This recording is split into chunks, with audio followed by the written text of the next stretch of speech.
ஏய் எருமை எருமை ஆள் வரது கணக்கு தெரியல, எருமை மாதிரி வந்து இடிக்கிற.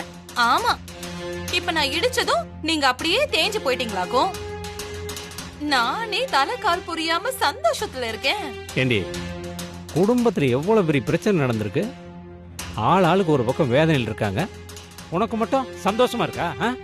ஆமா, வாழ்க்கையில முதல் தடவையா நான் நினைச்சது ஆசைப்பட்டது எல்லாமே நடந்துட்டு இருக்கு. அத நினைச்சு நான் சந்தோஷம் தானே பட முடியும். ஏங்க, இந்த மித்ரா இப்படியே நாடகம் போட்டு மொத்த சொத்தையும் சுருட்டிக்கிட்டு போயிடுவாளோன்னு நான் ரொம்ப பயந்துகிட்டே இருந்தேன். ஆனா எந்த சாமி புண்ணியமோ தெரியல, மண் கொடை மாதிரி அவ மவுசு இன்னைக்கு சுக்கு நூறா உடைஞ்சி செதறி போச்சுங்க. ஆனா அவங்க ஃபேமிலி வந்து அழுதது எனக்கு ரொம்ப கஷ்டமா போச்சு வசந்தி.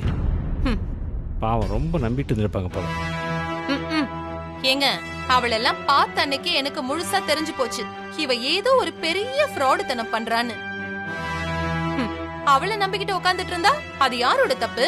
அது அவங்க தப்பு தானே. உங்க அண்ணி மட்டும் என்ன, ஏன் மருமகன்னு அப்படியே உள்ளங்கையில வச்சுல தாங்குனாங்க. இன்னைக்கு பாத்தீங்களா என்னாச்சுன்னு?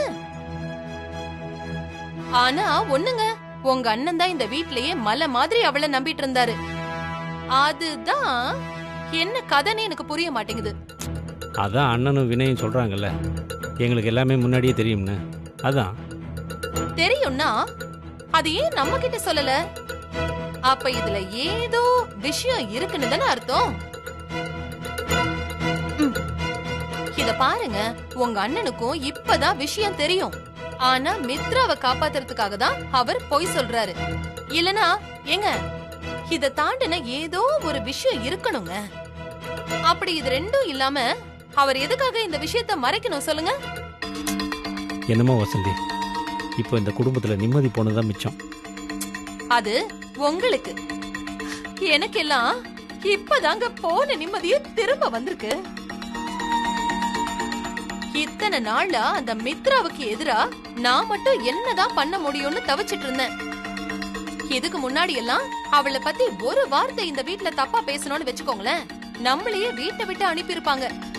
ஆனா இன்னைக்கு பாத்தீங்களா, அப்படியே நிலைமை தலைகீழா மாறி போச்சு. உங்க அண்ணியும் அந்த மித்ராவுக்கு எதிரா திரும்பிட்டாங்க. இனிமே பாருங்க, எல்லாமே இந்த வீட்ல நமக்கு சாதகமா தான் நடக்க போகுது. இவ என்ன ஜென்மன்னே தெரியலையே. ஏங்க, என்ன அப்படி பாத்துட்டு இருக்கீங்க? என்னன்னு தெரியல வசந்தி, நீ இப்படி சீரியஸா பேசும்போதெல்லாம் எனக்கு ஏதோ பைத்தியம் உளற மாதிரியே இருக்கு. உங்களுக்கு என்ன பார்த்தா நக்கலா இருக்கா? பின்னடி இங்க என்ன பிரச்சனை நடந்துட்டு இருக்கு? நீ என்ன பேசிட்டு இருக்க? மனசுல என்ன பெரிய வில்லின்னு நினைப்பா உனக்கு? நீங்க இப்படியே என்ன கிண்டல் பண்ணிக்கிட்டே இருங்க, ஒரு நாள் இல்ல ஒரு நாள் என்ன பத்தி தெரியும். ஒரு நாள் என்ன, இப்பவே உன்னை பத்தி எனக்கு நல்லா தெரியும். ஆமா, என்ன தெரியும்? நீ ஒரு டம்மி பீஸ்னு. போ.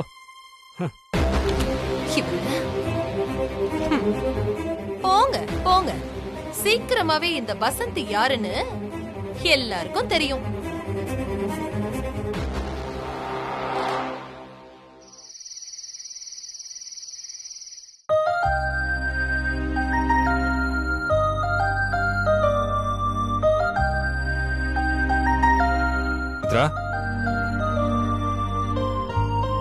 சோகமா இருக்கே என்ன? என்ன கேள்வி இது? இல்ல, எனக்கு ஒரு சந்தேகம். என்ன? அப்பா அம்மாவுக்கு தெரியாம கல்யாணம் பண்ணிட்ட சரி, ஆனா அதுல இருந்து நீ என்ன எதிர்பார்த்த? தெரிஞ்சதும் உன்னை ஆசீர்வாதம் பண்ணி அவங்க ஏத்துப்பாங்கன்னு நினைச்சியா? அப்படிலாம் இல்ல. ஆனா இந்த மாதிரி நான் சொல்லாமலே அவங்களுக்கு தெரிய வரும்னு நான் நினைக்கல வினய். சரி, இப்ப நீயே சொல்லியிருந்தானே என்ன நடந்திருக்கும்? என்ன நடந்திருக்கும்? இப்ப இங்க எல்லாரும் முன்னாடி நடந்த விஷயம் எனக்கு தனியா நடந்திருக்கும். பின் என்ன மித்ரா, இதெல்லாம் எதிர்பார்த்தது தானே. அதுக்கே இப்படி மூஞ்சி தூக்கி வச்சுட்டு உட்காந்துருக்கணும். மித்து, அப்பா அம்மா அப்படிதான் இருப்பாங்க, நாம தான் அதெல்லாம் சமாளிக்கணும். இங்க பாரு, உங்க அம்மாவாவது பரவாயில்ல, இதே அந்த இடத்துல வாசுகியா மட்டும் இருந்திருந்தாங்கன்னு வச்சுக்கோ, நம்மள கொன்னே போட்டிருப்பாங்க.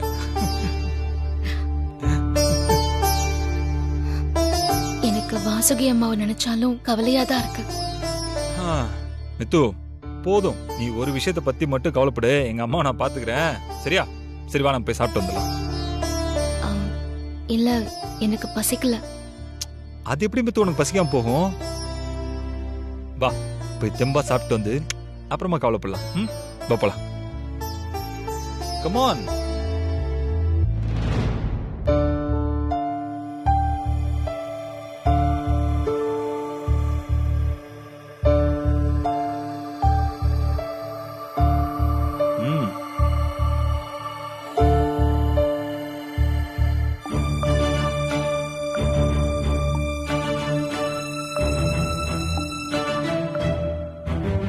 மித்து உட்காரு.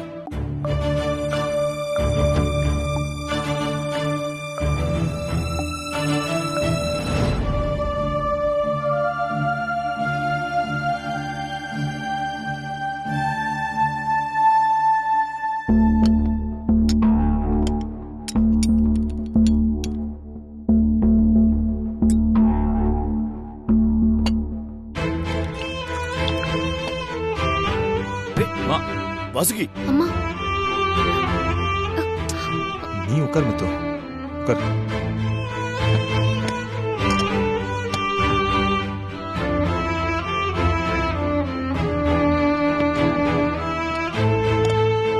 மித்ரா நீ சாப்பிடுமா?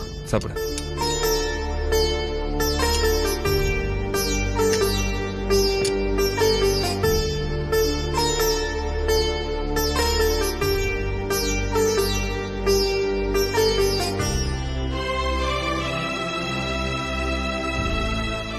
என்னம்மா முடிவு பண்ணிருக்க? என்னப்பா பண்றது, திடீர்னு எல்லாமே நடந்து போச்சு, அதான் என்ன செய்யறதுன்னு புரியல. ஆமா, அவங்களுக்கு எப்படி திடீர்னு இந்த விஷயம் தெரிய வந்துச்சு? டாக்டர் அது வந்து பா அது அது ஒரு பெரிய கதைப்பா, நான் உங்ககிட்ட அப்புறமா சொல்றேன். நீங்க ரெண்டு பேரும் அவங்கள ஊருக்கு போய் கன்வின்ஸ் பண்ண முடியுதான்னு பாக்குறீங்களா? ஊருக்கா? ஆமா வினய், பாவம் மனசொடைஞ்ச நிலையில போயிருக்காங்க. என்ன மன நிலைமையில இருப்பாங்கன்னு தெரியாது. நாம அப்படியே விட்டுற முடியாதுல்ல. டாக்டர் இப்பவே போறது சரியா இருக்குமா? இப்பதாம்மா போகணும். அவங்களோட மிகப்பெரிய வருத்தம் நீ அவங்களுக்கு முக்கியத்துவம் தராம ஒரு விஷயம் பண்ணிட்டு தான் நினைக்கிறாங்க. அது அவங்களுக்கு ஏற்பட்ட மரியாதை குறைவா நினைக்கிறாங்கம்மா. அப்படி இல்ல, இனிமே நீங்க எங்களுக்கு முக்கியம் அப்படின்னு அவங்களுக்கு புரிய வைக்க வேண்டிய கடமை உனக்கு இருக்குல்ல. கரெக்ட் தான் டாக்டர். ஆனா அவங்க இங்க வந்தப்பவே அவ்வளவு பெரிய பிரச்சனை ஆயிடுச்சு. அங்க போனா என்ன ஆகும்னு நினைச்சாதான். கண்டிப்பா ஆகதாமா செய்யும். உங்களை வீட்டுக்குள்ளேயே விடாம போகலாம், ஒரு வார்த்தை கூட பேசாம திருப்பி அனுப்பலாம், இல்ல அவமானப்படுத்தலாம். ஆனா அதுக்காகலாம் நம்ம போகாம இருக்க முடியுமா? அப்படி இருக்க கூடாதுமா, அது ரொம்ப தப்பு. நம்ம ஊர்ல எல்லாம் பசங்களோ பொண்ணுங்களோ பிறந்ததுல இருந்தே பேரண்ட்ஸோட கனவு நம்ம பிள்ளைங்களுக்கு எப்படி கல்யாணம் பண்ணி பார்க்கலாங்கிறது மட்டும்தான். ஏன் வாசுகி பிடிவாதம் பிடிக்கல வினய்க்கு கல்யாணம் பண்ணியே ஆகணும்னு? பொண்ணு பெத்தவங்களுக்கு அந்த ஆசை கனவு இன்னும் கொஞ்சம் அதிகமா இருக்குமா? ஆனா அத நான் கரெக்ட்னு சொல்ல விரும்பல, தப்புதான். இருந்தாலும் அவங்க உன் நல்லதுக்காகவே யோசிச்சு யோசிச்சு பழக்கப்பட்டவங்க. கண்டிப்பா அவங்க கஷ்டப்படாம பாத்துக்க வேண்டிய பொறுப்பு நமக்கு இருக்குல்ல. ஆ, அப்படின்னா நான் மட்டும் போயிட்டு வரேன் டாக்டர், இவர் வேண்டாம். ஏய் நோ நோ நோ நோ, போனா ரெண்டு பேரும் தான் போகணும், அதுதான்மா சரியா வரும். பா எனக்கெல்லாம் ஒன்றும் பிரச்சனை இல்லைப்பா, நான் போயிட்டு வரேன். நான் வாழ்க்கையில் நிறைய சின்ன சின்ன ஃப்ராடுத்தனம் பண்ணி பல தடவை மாட்டியிருக்கேன். பாவம் மித்ராக்கு தான் ஃபர்ஸ்ட் டைம் போல, அதான் கொஞ்சம் பயப்படுறா. அதுவும் இதுவும் ஒண்ணா? ஆமா, காலேஜில் ஏதாவது தப்பு பண்ணோன்னா பிரின்சிபால் வாசலில் கொண்டு போய் நிற்க வச்சிருவாங்க. போற வரவெல்லாம் பார்த்துட்டு போவான். என்ன அங்க நிக்கிறதுக்கு பதிலா உங்க வீட்டு வாசல்ல போய் நிக்க போறோம், அவ்வளவுதானே. I am ready. ஓகே, அப்ப நாளைக்கே கிளம்புங்க. அவங்க அக்செப்ட் பண்ணிக்கிறாங்களோ இல்லையோ, நம்ம ஒரு முயற்சி பண்ணி பாத்துறலாம்ல. Okay doctor. சாப்பிடுமா.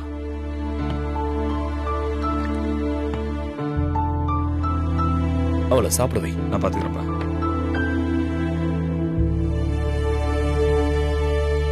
தூ சாப்பிடு. நீங்க சாப்பிடலையா? நான் சாப்பிடுறேன், நீ சாப்பிடு.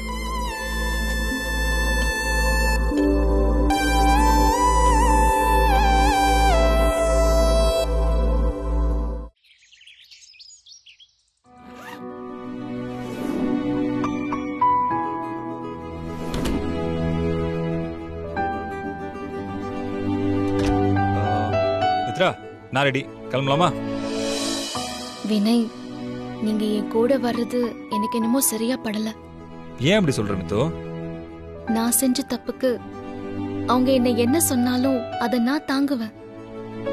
ஆனா அவங்க உங்களை ஏதாவது ஒரு வார்த்தை தப்பா பேசினாலும் அதை என்னால தாங்கிக்கவே முடியாது வினய். அதனால ப்ளீஸ், நான் மட்டும் தனியா போயிட்டு வந்துடுறேனே. என்ன மித்து நீ? ஏன் நான் நீனு பிரிச்சு பேசிட்டு இருக்க? இது உன் பிரச்சனை மட்டும் இல்ல மித்து, இது நம்ம பிரச்சனை, புரியுதா? இங்க பாரு மித்து, அது சரியோ தப்போ எதுவா இருந்தாலும் அதை நம்ம 2 பேருமே சேர்ந்து ஃபேஸ் பண்ணுவோம். இல்ல, நான் அதுக்கு சொல்ல வரல. நீ எதுவுமே சொல்ல வேண்டாம் மித்து. இங்க பாரு, அது எதுவா இருந்தாலும் அங்க என்ன நடந்தாலும் நான் கூடவே தான் இருப்பேன்.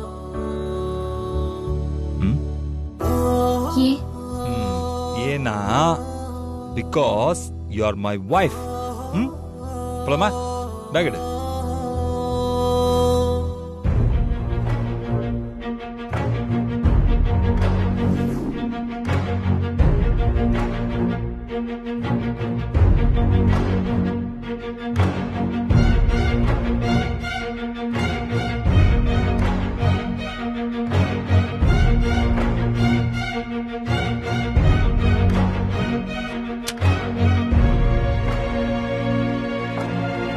என்னம்மா, கிளம்பியாச்சா?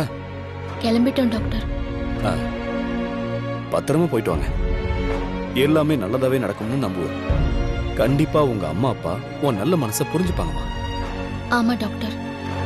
சரி சரி, நேரமாகுது, கிளம்புங்க.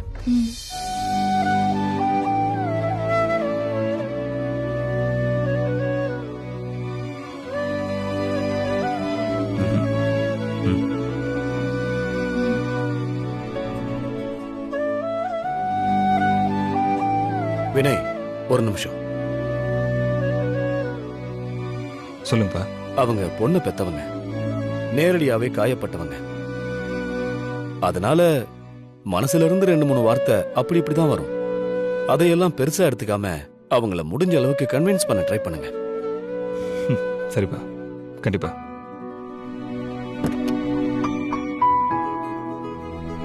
அப்புறம் இதுக்கெல்லாம் மேல மித்ராவை ஜாக்கிரதையா பாத்துக்கோ.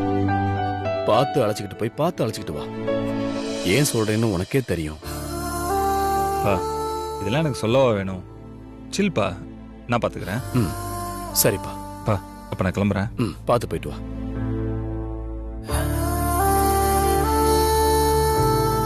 மா மா நான் பாத்துக்கிறேன். நான் போயிட்டு வரேம்மா.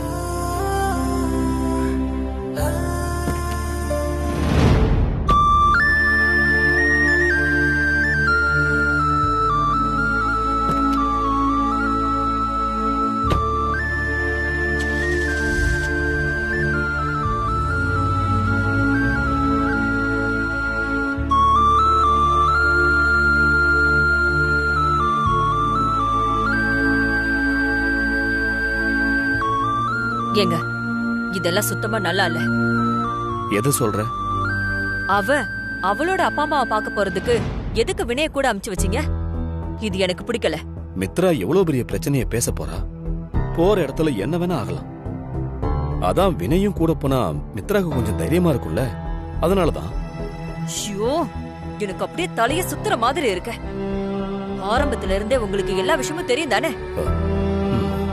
பின்ன இவ்ளோ பிரச்சனை வரும்னு தெரிஞ்சோம் ஏன் இவள நம்ம வினைக்கு கட்டி வச்சீங்க? இங்க பாரு, உன் கேள்விக்கு இப்ப என்கிட்ட பதில் இல்ல வாசுகி. ஆனா எனக்கு ஒரு விஷயம் உறுதியா தெரியும். மித்ரா மருமகளா கிடைச்சதுக்கு கண்டிப்பா நம்ம குடும்பம் கொடுத்து வச்சிருக்கணும்.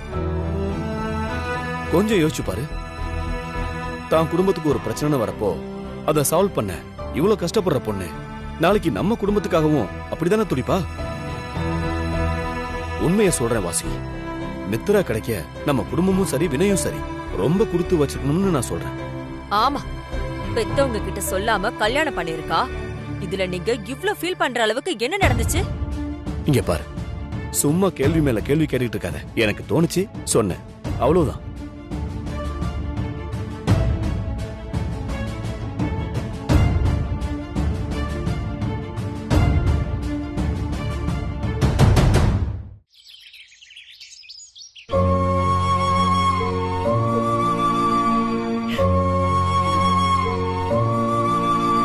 சரி விடுமா, உன் மேல ஒரு தப்பும் இல்ல. புள்ளைக்கு புத்தி பசகி போச்சுன்னா நம்ம என்ன பண்ண முடியும்? என்ன பெத்தவங்க முகத்தை கொஞ்சம் யோசிச்சு பாத்துருக்கலாம். எங்க இந்த காலத்து பிள்ளைங்களுக்கு அதெல்லாம் தெரியுது. யாரு கண்ணு பட்டுச்சோ தெரியல, இந்த குடும்பத்துக்கு இப்படி அடி மேல அடி விழுந்துகிட்டே இருக்கு. ஏன் உமாக்கா, பையன் வீடு ரொம்ப வசதியான இடமாமே. இருக்கும்ல, பின்ன சும்மாவா ஒருத்தி இவ்வளவு பெரிய காரியத்தை செய்வா? உமாக்கா, ஒரு பொம்பளை புள்ள காதலிச்சு கல்யாணம் பண்ற வரைக்கும் போயிருக்கா. நிஜமாலேயே உனக்கு இத்தனை நாள் எந்த சந்தேகமும் வரலையா?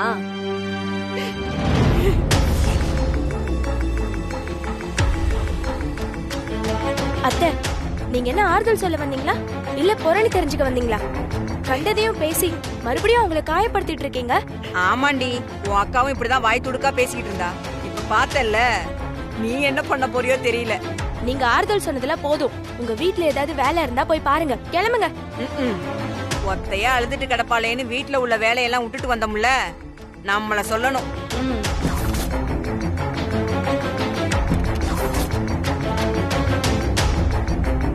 வாடிஸ்ல நம்ம போலாம் வாங்கக்கா.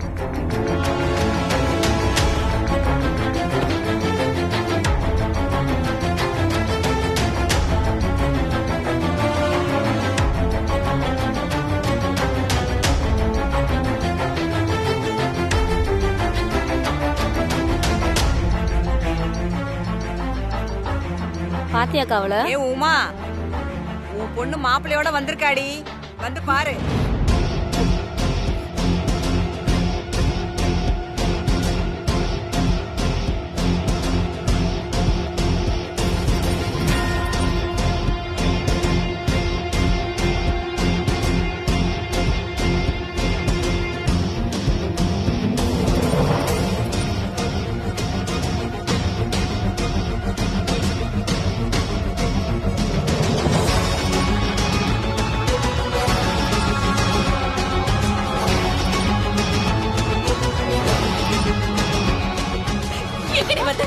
எதுக்கு வந்தீங்க? ஏடி வந்த? எங்க வந்த? எங்க வந்த? ஏடி வந்த? எதுக்கு வந்தீங்க? நாங்க இருக்கோமா சேர்த்தோமான்னு பாத்துட்டு போக வந்தியா நீ? மா, கொஞ்சம் நான் சொல்றத கேளு ப்ளீஸ் மா. சீ, வாய மூடுறி. இவ்ளோ நாள் நீ சொன்னதெல்லாம் கேட்டதுக்காக எங்களை எங்க கொண்டு வந்து நிறுத்திருக்க பார்த்தல. போடி, முதல்ல வெளியில போடி. நான் போக மாட்டேம்மா. நான் ஏன் போனோம்? என் தரப்பு நியாயம்னு ஒண்ணு இருக்குல்ல, அத சொல்லாம நான் போக மாட்டேன். நீ அப்பாவை கூப்பிடு. அப்பா, அப்பா, வெளியே வாங்க. யாரடி அப்பா உனக்கு? யார் அப்பா? அந்த மனுஷன் நினைப்பு இருந்திருந்தா இப்படி ஒரு காரியத்தை செய்ய துணிஞ்சிருப்பியா? அப்பாவா அப்பா? அன்னைக்கு ஏதோ பிசினஸ் பண்றேன்னு அந்த மனுஷன் பணத்தை தொலைச்சதுக்கு என்னமோ பெரிய கொலை குத்தம் பண்ண மாதிரி அவர்கிட்ட பேசவே மாட்டேன்னு சொன்னேன். இப்ப என்னடி அப்பா? எந்த மூஞ்ச வச்சுட்டு நீ இந்த வீட்டுக்கு வந்திருக்க? போடி, நீ போடி, போடி, போடி வெளிய. போ, போடி சொல்றல. போடி. ஆண்டி, ஏய், நீ பேசாத. வேலைக்கு வந்த பொண்ண குடும்பத்தோட சேர்ந்து ஏமாத்தி கல்யாணம் பண்ணி எங்க தலையில இப்படி மண்ணள்ளி போட்டுட்டீங்களே. ச்சே, நல்லா இருப்பீங்களா நீங்களாம்? நீங்களாம் நல்லா இருக்கவே மாட்டீங்க. உங்களாலதான் இன்னைக்கு என் குடும்பம் இப்படி நடத்தணும்ல. நீங்க ஐயோ.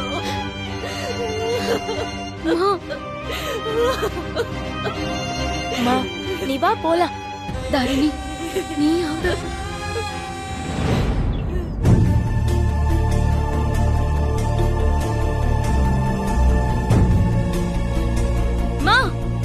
நான் அப்பாவை பார்க்காம போக மாட்டேன். அப்பா வெளியே வாங்க, நான் உங்ககிட்ட கொஞ்சம் பேசணும்பா. ப்ளீஸ் பா வாங்க.